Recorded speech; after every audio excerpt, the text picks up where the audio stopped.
Good morning. I don't want to belabor starting the meeting, but we are waiting for Sheriff Johnson to get here. We already knew we would not have a quorum. The speaker has 2 open seats since he chose to remove Randy Hendricks from the council. He plans to appoint those by the next meeting in July. We knew that council member Taras Falenko would not make it, so we knew we wouldn't have a quorum, but we wanted to go ahead with the meeting anyway. We just can't take a vote on anything. So I don't want you to be sitting here by yourself, Katie. So hopefully Sheriff Johnson will show up soon. And I just wanted to say that. We'll give him a couple more minutes before we officially kick off the meeting.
Okay, it's 9:05. We're just going to get started. So, Katie, you are our council member today.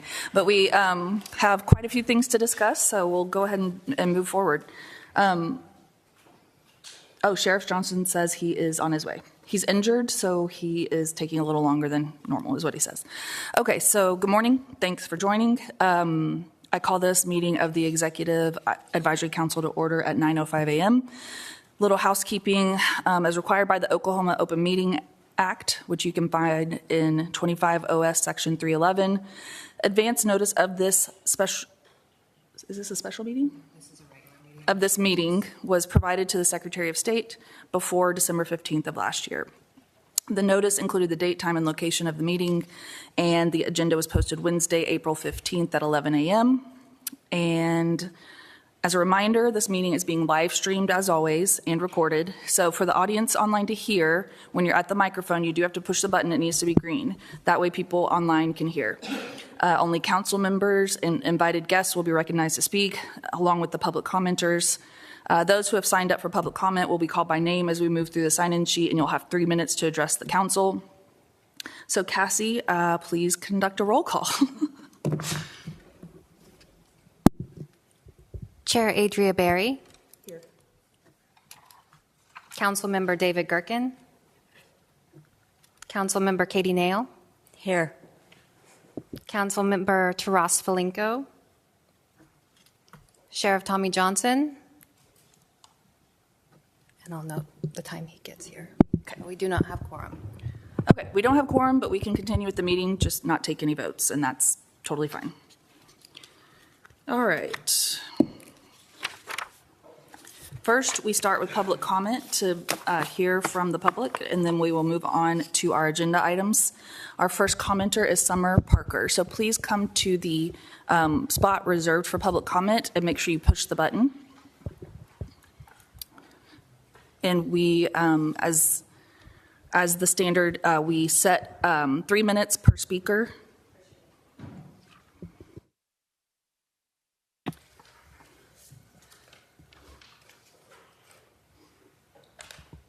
Good morning, and thank you for the opportunity to speak. I am here today to follow up on critical issues regarding transparency and safety that were left unresolved at our last meeting. First, I must return to the issue of government transparency. In previous comments, I highlighted the restrictive access to audio and video recording during OMMA administrative court proceedings. Director Berry previously noted that transcripts are available to involved parties. However, a written transcript is not a substitute for a live recording. Sorry. Under current standing orders, the public is prohibited from recording or even possessing recording devices in the courtroom. I am again asking why. Why is a party or a member of the public who has a vested interest in this case denied the right to record? These restrictions create a bottleneck for accountability and, in my view, exceed the agency's executive authority. I have provided copies. Sorry, I didn't. I'll take that part out. I forgot to get them. Next, I want to address the OMMA's Quality Assurance Lab. We are now 18 months past the initial 30-day timeline provided for its operational status. Despite millions in taxpayer dollars appropriated for the lab and its contract with Metis, we are still waiting for it to be fully functional. How many pieces of equipment are physically in the lab and ISO accredited? How are the current testing results being verified? And what testing is being performed at the lab today? I propose the existing private labs or a neutral third party be responsible for on-site sample collection from entire batches to ensure true representation, label accuracy, and improve patient safety. This is just a suggestion. Finally, I invite everyone here to join us on the South Plaza from 11 a.m. to 3 p.m. today. We are gathering to share the real-world experiences of patients who rely on medical cannabis. And I strongly urge legislators and their staff to attend as well. Without understanding these patient outcomes, the rules and laws written will continue to inadvertently harm the very program and people that they are meant to protect.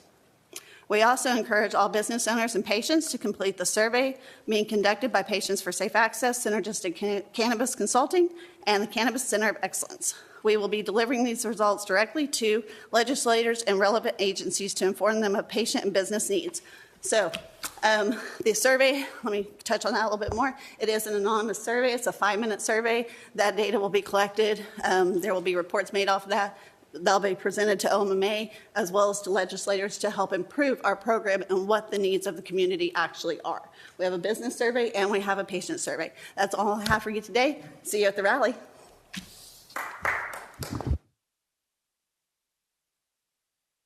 All right, thank you for your comment. And our next speaker is Jeremy Woods.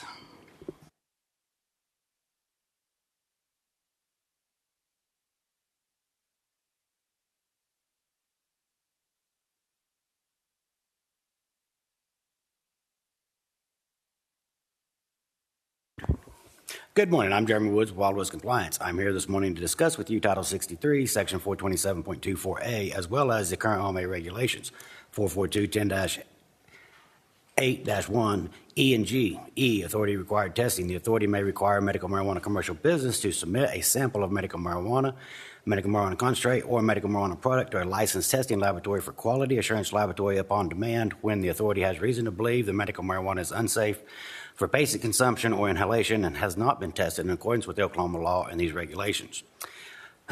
G, embargo and recall. Embargo in the event any medical marijuana or medical marijuana product is found by an authorized agent of the authority to fail to meet the requirements of Title 63 or the Oklahoma Medical Marijuana Patient Protection Act as it relates to health and safety. The medical marijuana or medical marijuana product is handled in violation of applicable laws or rules and regulations promulgated by the executive director of the authority, or the medical marijuana or medical marijuana product by poisons deleterious to health or is otherwise unsafe, the following shall occur.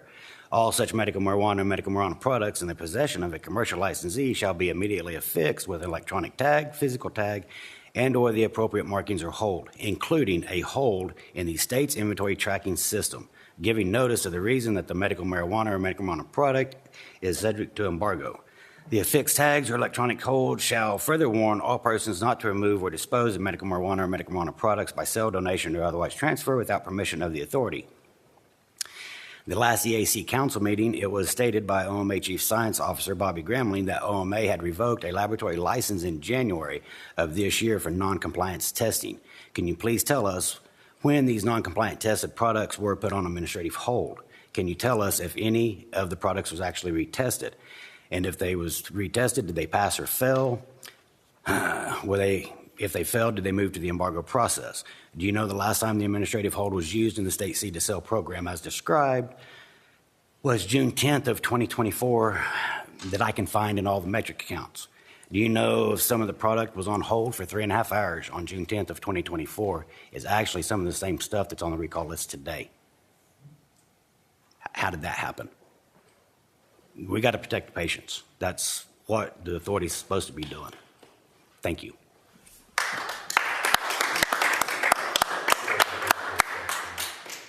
All right, thank you for your comment. And our next speaker is Jeff Havard.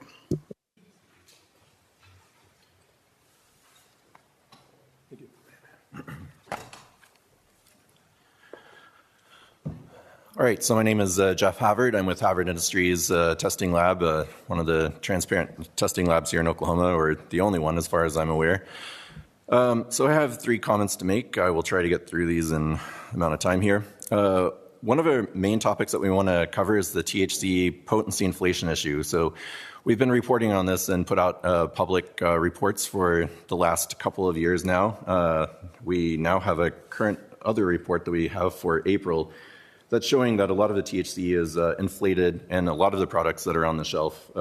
We're also seeing inflation of terpenes and kind of shorting of packages as well ever since prepackages started. And we have that report available afterwards. However, so we kind of want to know what the OMMA's plan is to address this THC potency inflation issue. And we know that everybody's been aware of this for quite a while. So in 2020, when Lee Rhodes was in our laboratory, he told us that he was aware of this particular issue and that it was occurring. So it's been 6 years, and we were really curious when this is finally going to be addressed. Another pretty major thing is that previous statements during this EAC council meeting were stating that there are 4 to 5 private labs that the OMMA is using for de facto QA testing, ones that are not under the administrative actions. And I mean, that's fine. However, it is written into Title 63 that these labs that are contracted may not be testing commercially for a period of 1 year in time from the very last test. And they are definitely being contracted somehow. However, the samples are being dropped to the labs, and if there's any consideration, which any kind of money exchanged between these labs is a contract.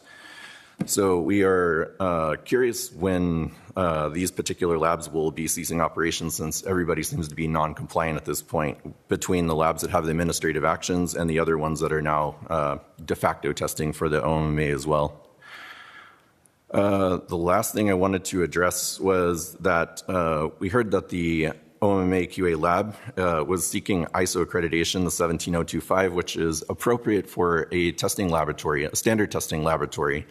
However, in regulations, it also does state that the QA lab is supposed to be administering tests to the other testing laboratories, which requires ISO 17043 in addition to the 17025. And we've heard no mention of this additional accreditation or any actions to do so at this point. So we are curious if that is in the works, and if not, why it's not being put into place, since that is a requirement of regulations. So I think that is all I have on my list. So thank you very much. Appreciate it.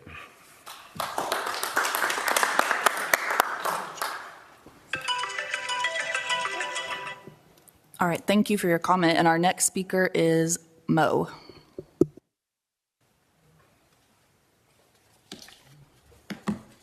Hi, my name's Mo Mirambighi, or Muhammad Ali Mirambighi. I work at Havard Industries. there's just been huge problems in the industry. We all know that. We know you guys have a very, very hard job.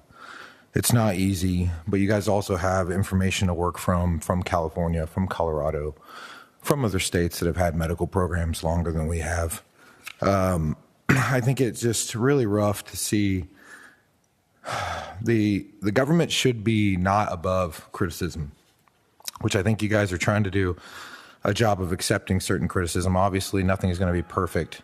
Power always kind of swings in a way that never makes everyone happy. But in the system currently, we have where medicine is not being chosen over margins. And with THC inflation being an issue, with us, me and Jeff bouncing off ideas for like the last 7 years to try to address this, to try to survive as a laboratory, to try to put out honest numbers as best we can, what we know is true.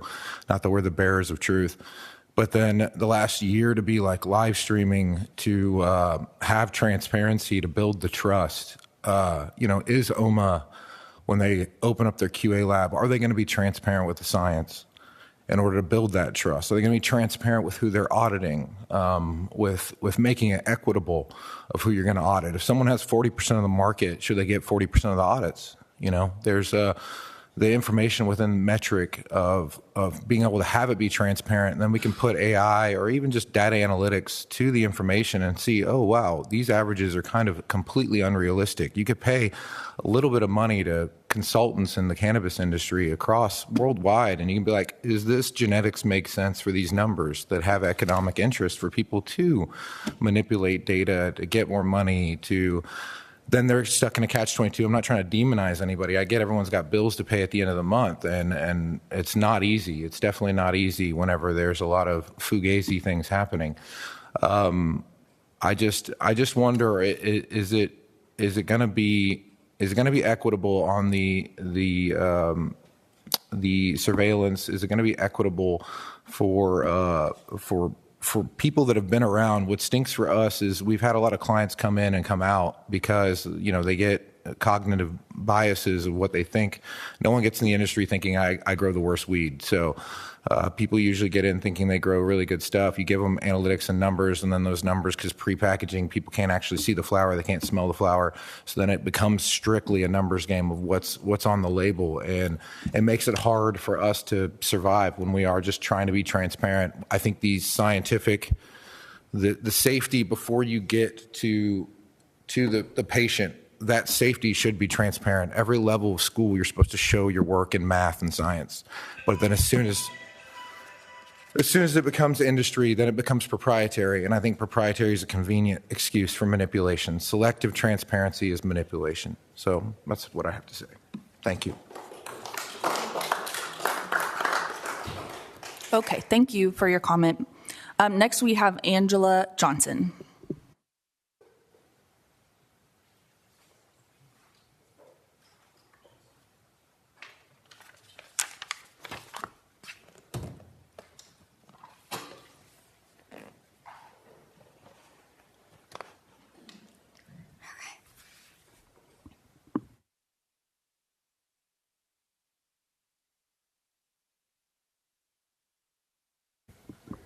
Hi, my name is Angela Johnson. I'm here on behalf of my son, my grandson, and myself. We started the Texas Compassionate Program in 2020 when we lived in Texas. A neurologist placed my son and myself on the program. Upon my husband's retirement, we moved back home to Oklahoma, and the program has truly helped my grandson avoid a feeding tube. He is a nonverbal child. I can't tell you the war we live at home, and it was one of the last results that we had for Christian. But we did the program, and I can't tell you how much this program has truly helped my son. And I went with the same amount that we started through Dr. Bowick in Central Texas Neurology. And then with me having MS, I struggle with a lot of PTSD. I created an organization a few years ago in Texas called Central Texas Fires. We did Bastrop Complex Fire. So I feel with PTSD, and because it's helped me, I was a survivor of human trafficking. At the age of 12, I stood in the Oklahoma County courtroom, and I put my person in prison. He served 5 years.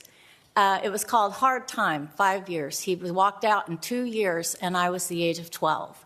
So I have a lot of PTSD, and I do control it with cannabis because the medicine really made me kind of suicidal. Now, I've had 4 suicides in my family, and I totally respect your position, Sheriff. Like, I love my first responders. But there is one thing that I am asking each of you to consider, and that's at some point that our first responders have a choice between the plant, the pills. Hey, I'm not saying let them go get high at work. Let them go home and have a choice, because this oil has been a life-saving oil for my son, for my grandson, for me. I don't walk in public and think every man's going to kidnap me when he's wearing construction workers or he's a sheetrocker. You guys are probably the most nicest ones out there, but when I walk into a public place, I fear. Now, I worked at the Oklahoma County Sheriff's Office. I worked Central Control. I also, during that time, was when Terry Nichols was incarcerated, so I can tell you what they are doing outside today reaches my heart, because my best friend Dana and her son died in that bombing. I feel that with PTSD and how this medicine helps, that our farmers, the ones that are following the law, the ones that are doing the right thing and making my son's medicine, I am thankful that you are going out there and you are looking for the people that are not doing against the law. But the ones that are following the law should have every bit of opportunity to continue making my son's medicine, my grandson's medicine, and my medicine. And it's really not always about getting high. It's really about being able to live in public. Like, I can actually go to work. I hold a little bit of a job, and I can smile in public.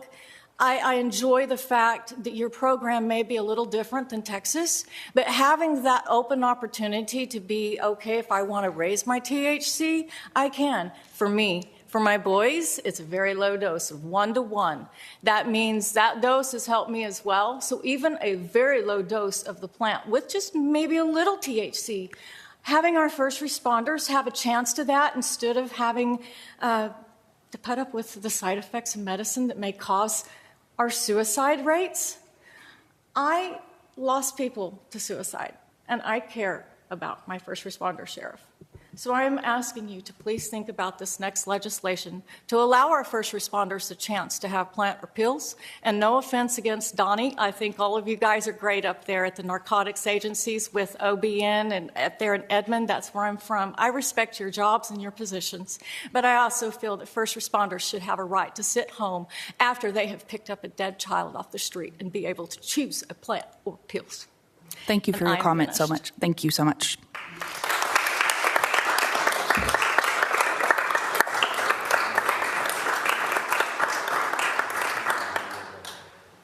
All right, we have our final commenter that signed up is Brandy Keenan. Hey.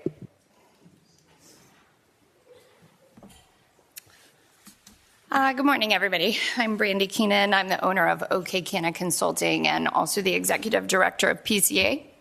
Today, my comments are in my capacity as OK Canna Consulting owner.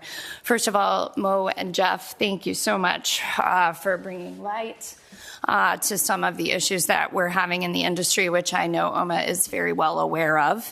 Inflated numbers and not testing the right products. Those are very real issues that still exist, so thank you.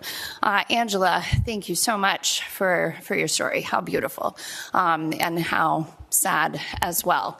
I just want to say, first of all, let me say I'm sorry for using this platform for this, because it's not what it's intended for, but to you, Angela, and to those who have issues with the rules and the law as far as first responders, that's a legislative issue. It must go to the Capitol, to your legislators.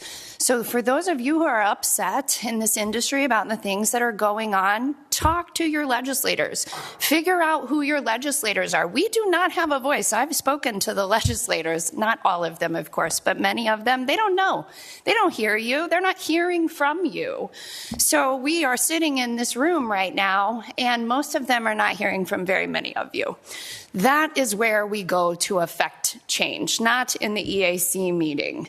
And that is those are my thoughts there. And then I wanted to say one more thing. I have been a part of a lot of inspections over the last couple of months.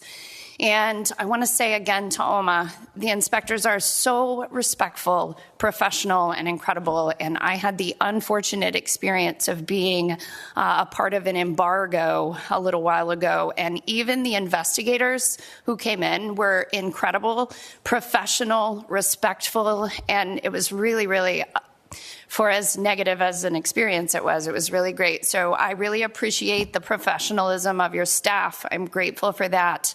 And I think that's all I have to say today, so thank you. All right, thank you for your comment. We are going to move into our agenda, which starts with some OMMA updates. And it aligns really well with a lot of the comments. The comments that I prepared align really well with a lot of the comments that I just heard. The number one thing I want to say is that OMMA is aligned with you all on the need for accurate lab testing. That is our job. We are aligned with you. We are an executive branch agency who implements and enforces laws written by the legislature. We became an agency without staff. We didn't have software. We didn't have policies and procedures. We have those things. We've been building. It does take time. But today, what I want to give you is an update on several of the things we're working on to address some of the things you're talking about. And I'll tell you guys, Brandy, your comment was on point with that. There are things that we absolutely agree need to change, but we're not the ones that can change those for you. The legislature is the ones that can change those for you. So having those relationships is key. All right, so I'll go quickly over the QA lab. I've been seeing so many different stories about what's going on with our QA lab, and I know we're working on the lab tab for our website that will provide the transparency you all are asking for, and that is a priority. So 2 years ago in 2024, the legislature appropriated a one-time budget for OMMA to start building out the QA lab. So 2 years ago, we immediately began the process. So we have to use OMMS. That's the central purchasing body of the state government. We have to use them as our real estate agents, basically, and for all procurement.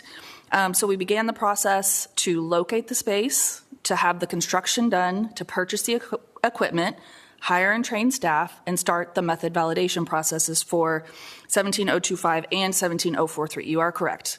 So prior to that, we terminated a contract with the third-party lab, and that was really about 2 months after I started at OMMA and realized that lab was not fulfilling their terms of the contract. We stopped paying them immediately when I learned that they were not fulfilling the terms of the contract. We began the legal process to terminate that contract, but the legislature had to give us authority to start our own lab, and they did that in 2023. So they gave us that ability, but then they gave us the budget in 24. So I just wanted to give you all a little bit of a timeline. And when you mention Colorado, California, those are my colleagues that I talk to constantly. They're dealing with the same issues we are, and they've been doing this a lot longer than we have. We've been leaning on our friends in Maryland who have done this before us. They've built a state-of-the-art quality assurance reference lab in their state, and they've been excellent partners and advisors as we've built our lab. I can assure you that we are utilizing those resources. But as I stated before, when we received the funding in 24, we started jumping through all the procurement hoops to get the lab up and running. So here's the update as of today for all of our validation and accreditation. Bobby Gramling is out of state. He had a death in his immediate family and unfortunately is not here, but he will be here at the next meeting to give more updates. So I am reading his updates. OMMA, the QA lab is accredited for pesticides in flour and for potency in oils and concentrates as of today. Validations will be completed for terpenes, water activity, and filth and foreign material by the end of this month, so within the next couple weeks. And validations for heavy metals, mycotoxins, residual solvents are planned to be completed by the end of May, with microbial to follow in June. ANAB will be at our lab in June for an annual review to include pesticides, potency, moisture content, and our quality systems, and to review the validations for terpenes, water activity, and filth and foreign material. ANAB will then return in August. So June and August will be to review the validations for heavy metals, residual solvents, mycotoxins, and microbial testing. So those are the updates that I have. We will have all of this on our website soon, where we will keep it updated continuously.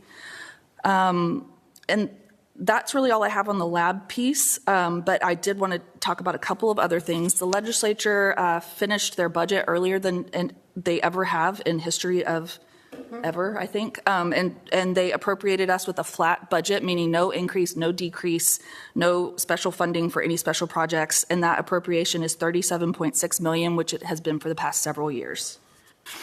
And all of that, when we go through the budget hearing in the House and the Senate, as I've told you all several times, you can watch that. There are documents that line out exactly where every single cent goes to, because we are required to provide that to the legislature, to OMES, and to the governor.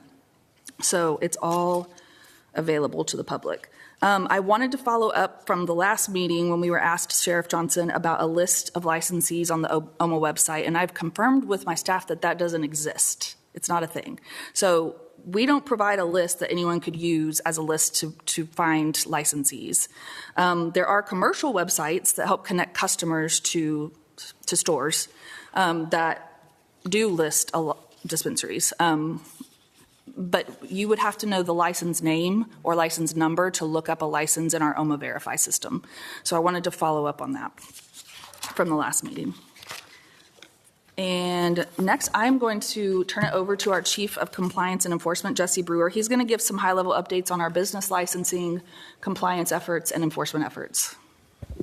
Good morning. My name is Jesse Brewer.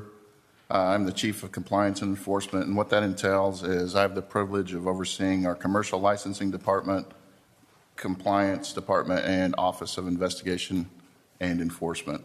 So I'd like to look at some of the numbers, some of the things that our commercial licensing team has processed between February 26th and April 17th. We had 2,339 employee credentialing applications that were submitted, 295 transporter agent apps that were submitted, and 281 business license renewal applications that were submitted. Currently, we have processed 2,322 employee credentialing apps, 290 transporter agent applications, and 276 business license renewals that have been processed. That means that our average application processing time is for credential applications is on the same business day. For our business license applications is under 7 business days, and our transporter applications is on the same day processing. Next, I'd like to talk about our compliance department. So between the same date range, we conducted 779 compliance inspections, and we reported 721 field visit reports were updated to the website within 2.5 business days. The Med Portal, I'm sorry. The Med Portal, 50% of those were published on the same day.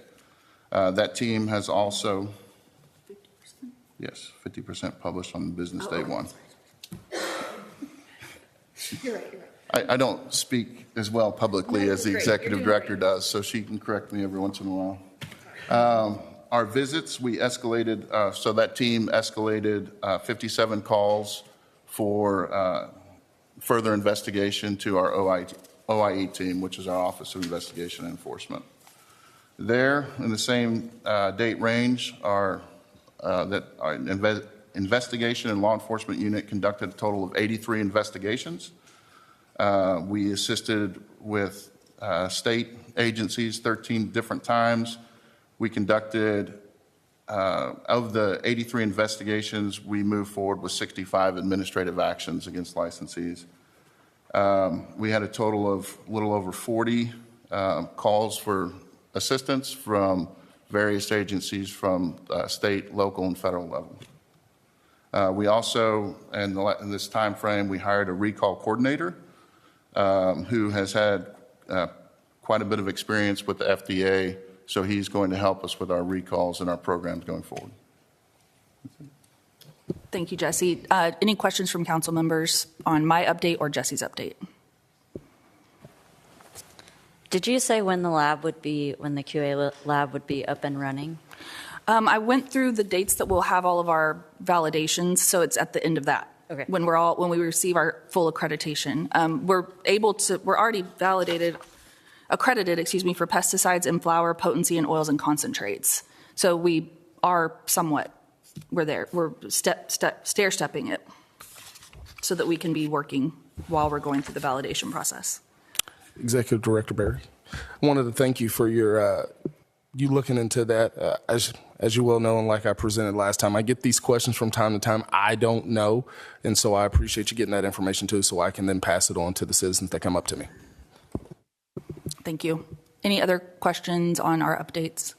I want to point out something that in Jesse's statistics, what that indicates is that the internal network or the employees at OMMA are working together in a way that has never happened historically because we have the right people in place and the right processes and the right software, and all of these things are working. So when inspectors are in the field and they see a need for an embargo immediately, or a recall that we need to investigate, or a place that has 4,000 untagged plants, we get an investigator and an enforcement officer out there right away. And they're working that right away. And as you guys hopefully have followed on our administrative actions tab, our consistent, almost daily administrative actions at this point, because of the team working together to make these things happen immediately versus longer term investigations. Any questions on that? Okay, we will move on now to a legislative session update from Chief of Staff Megan Hansen. Thank you, Chair Berry. As mentioned, I am, Megan Hansen, Chief of Staff at OMMA. Good morning. I will be providing a brief update on our communications team and our government affairs team as well. Communications team continues to work to strengthen how the agency communicates with licensees, patients, and the public across several active initiatives, including, as mentioned by Director Berry, the development of 2 new web pages, one dedicated to information and updates on the QA lab, and another dedicated to patient, caregiver, physician, and public education. Additionally, they've been providing support across agency functions, including a safe storage PSA, which is part of a larger youth access prevention initiative in partnership with Oklahoma Department of Human Services and other stakeholders, the patient lobby opening earlier this month, and as always, the administrative action and recalls communication support as well. Additionally, they are wrapping up website updates ahead of next week's federal accessibility standards deadline. Something to look forward to, we are relaunching newsletters targeting commercial licensees, patients, and caregivers and the legislature. And we are launching a newsletter targeted at municipalities and counties. I will be moving on to government affairs. Would you like me to take questions on this? I'm happy to take questions on the communications portions from the council. Okay. Government affairs. Excuse me. For the government affairs update, I will just give a brief overview of kind of where we're at in the legislative session, and that's the colloquial but kind of where we're at in the legislative session, and then a few of the bills that are still active at this time. With approximately 1 month remaining in the legislative session, 7 bills impacting OMMA are still active. 6 of those have cleared both their chamber of origin and opposite chamber committee and must reach a 3rd reading floor vote by May 7th. The 7th bill, House Bill 4454, is a step behind needing an opposite chamber committee hearing prior to next week's deadline. Director Berry mentioned the budget, so I won't go further into that. Here's just a high-level, broad overview of the active legislation. As mentioned, House Bill 4454 would require clear THC labeling on edible and drinkable medical marijuana products and prohibit packaging attractive to children. House Bills 3143 and 3144, respectively, would extend the moratorium on new medical marijuana business licenses through August 2028 and cap the total number of commercial grower licenses at 2,550. Additionally, there were some committee substitutes filed last week that substantially changed the scope of three pieces of legislation. Senate Bill 640 now addresses site cleanup obligations for licensed businesses, also including a fines and violations aspect. Additionally, cleanup requirements following a grower license revocation or expiration, and it also repeals the existing bond requirement. It also adds a public nuisance trigger for grow sites that have been abandoned for 30 days or more. Senate Bill 1242 now covers employee credentialing and training requirements, third-party vendor standards, land reclamation fees, law enforcement notification upon license revocation. It's a healthy bill. It's robust. And it also repeals the existing bond requirement. Senate Bill 1501 now authorizes the agency to approve third-party vendors to provide required employee training courses, including curriculum and in-person training standards.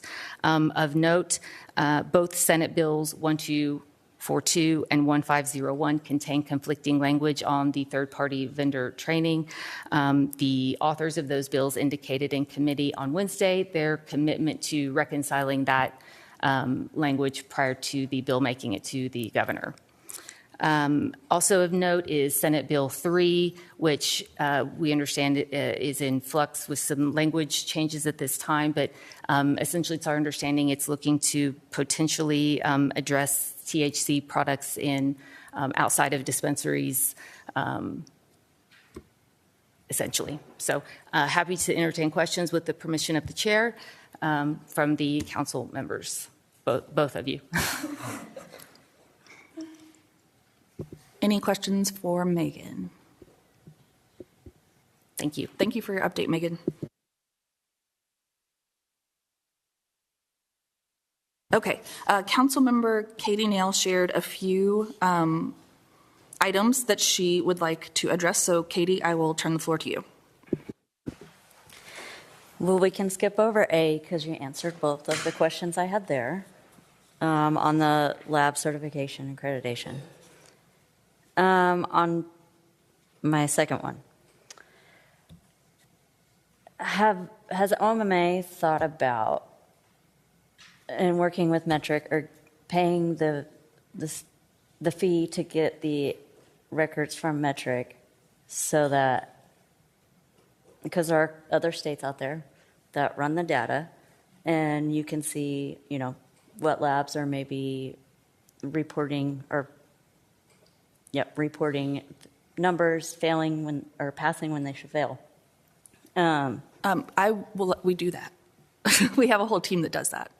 The metric data belongs to the state of Oklahoma. We are the state of Oklahoma government. The misinformation given to legislators that it would require a subpoena to get metric information is incorrect. We have a whole team that pulls metric data and gives us reports monthly and tracks who's testing over the 32%. Bobby's not here, but I think it's the 32% threshold. And also, that's how we do our investigations, is we use metric data. I just wanted to let you know that.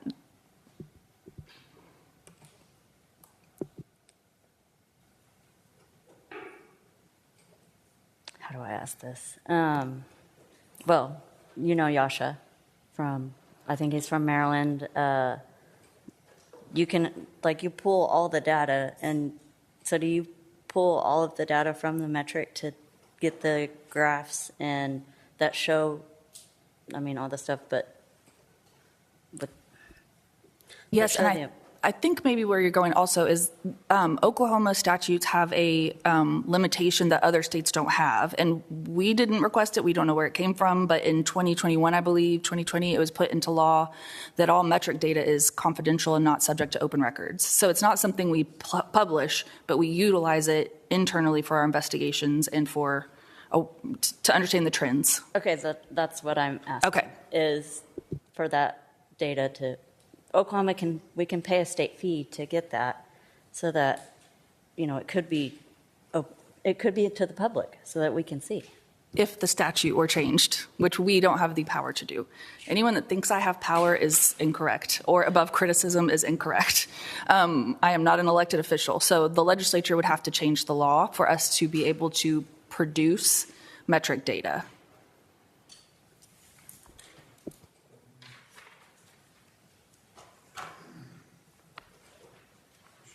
Okay, that was my hardest question. Can you explain the recall process when something fails? How is it handled with OMMA and metric?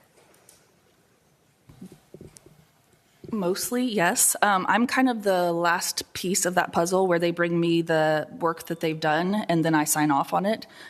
So we do have the recall coordinator, but I will tell you when we know that something has failed, and I think if you read the recall and embargo rules as Jeremy has done, there's also an onus on the industry to do their own recalls when they know something has failed and to let us know when they know something has failed and to embargo those products. So us, concentrating all the authority and the power for recalls and embargoes on the state, I think you guys are a little bit mistaken that that's the answer. I think it's a partnership where industry takes responsibility as well for when they know something has failed. So, So when there's multiple products out there that have failed, but they're not on hold with OMMA. So the hold that Jeremy brought up, it's interesting. I'm thinking through it because from a legal standpoint, we can't actually do a taking of a government property until the court has told us that we can. So we have to start the process of the recall and the embargo before we can do the administrative hold. And then we have to go through our administrative law judge who would then say whether or not we can do the administrative hold. So So you have a product out there that has failed, but you have to wait 7 months to recall it? No, we recall it immediately. We just don't push the button that Jeremy's referencing. Because if you don't flag it in the system, then it's not going to go to the POS system. So we put out communication, letting everyone know batch numbers. We have an entire website with batch numbers, and you can send out emails, but put it on our website. That's like a pharmaceutical company sending me an email on an update. I'm not going to check my email.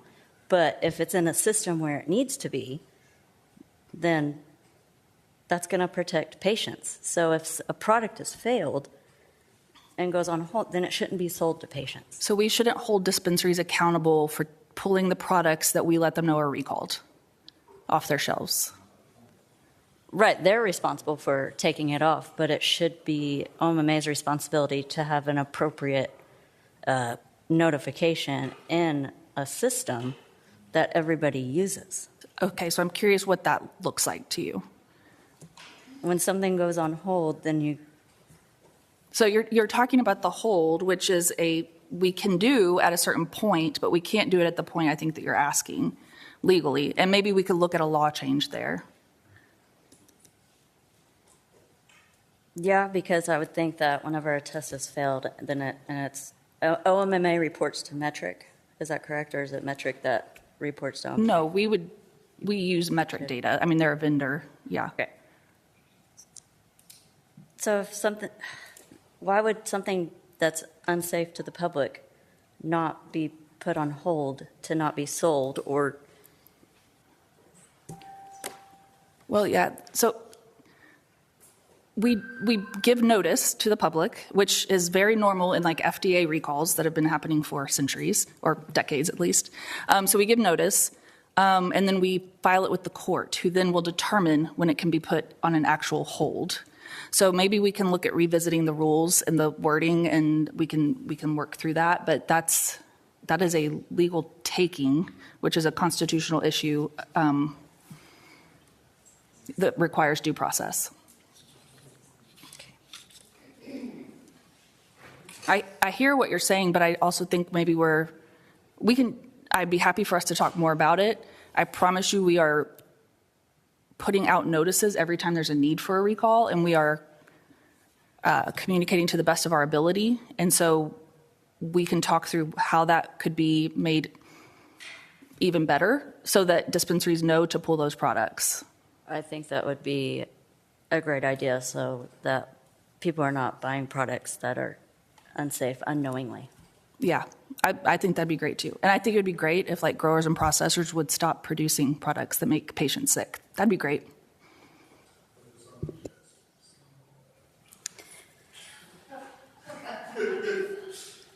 All right, any other comments or questions from the council? Yes, I do have a question. What kind of training, how long do inspectors have, and do they wear body cams? Yes, our inspectors do wear body cams. If you're talking about lab inspectors, I think they do. I don't know for sure. I would have to ask Bobby that. All of our compliance inspectors do, and our investigators. Can they turn off their body cam at any given time, or do they have to keep it on the whole time? Well, they go through training.